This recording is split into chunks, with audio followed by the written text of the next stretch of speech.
Hi po, good morning po sa aking mga followers.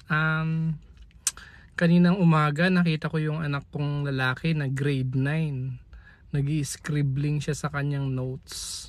Anong ginagawa mo? Sabi ko, my assignment is factoring quadratic equations. Ang hirap nun. Naalala ko tuloy si Russell Crowe sa Beautiful Mind, no? Parang si Einstein. Tapos I hate that subject, lalo na yung mga P6. Noong time ko, nako po, hate na hate ko. Hindi ko alam paano ko pumasa. Tapos yung pamangking ko naman, ang trip naman niya P6, si Ken. Ayun, scholar siya ngayon, nag-aaral sa Canada. Wow, no? 'Di ba, no? I'm so proud of my pamangkin. Actually, yung sa akin naman, yung ating mga pinag-aaralan po sa libro, napakadali lang. Babasahin nga lang sa libro, tapos self-explanatory pa, no? Ang ginagawa ko lang naman, tinatagalog ko lang po, no?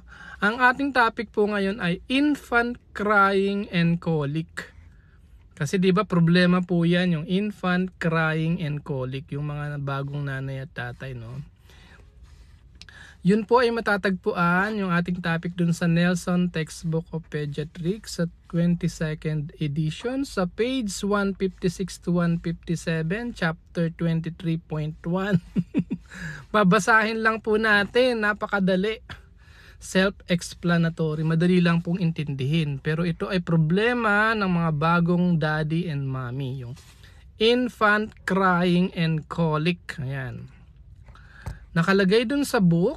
Ay nga pala, ito po ay series, ha. Series, ibig sabihin hindi natin pwedeng basahin lahat dire-diretso yung abutin tayo ng 5 oras dito.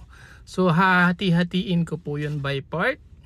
So ito po ang nakalagay po dun, nakasulat dun sa infant crying and colic, sinulat ni Dr. Mutiat and si Dr. Susan.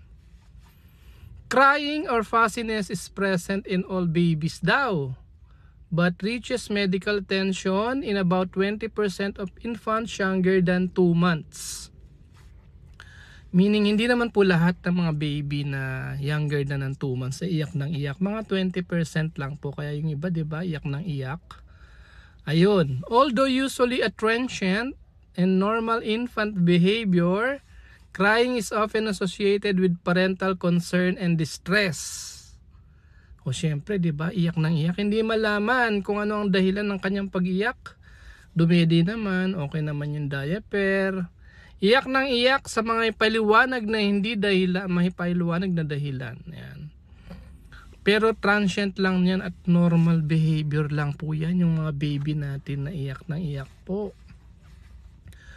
The peak period of infant crying usually occurs in the evening and early part of the night. Minsan sa ating gabi, no, matutulog na lang si daddy. Ayun, papasok pa siya sa work, pero yung baby iyak na istorbo tuloy yung tulog ni mommy, ni daddy and mommy. Ayan. Most infants with crying fussiness do not have gastroesophageal reflux, do not have lactose intolerance, do not have constipation, or do not have cow's milk protein allergy.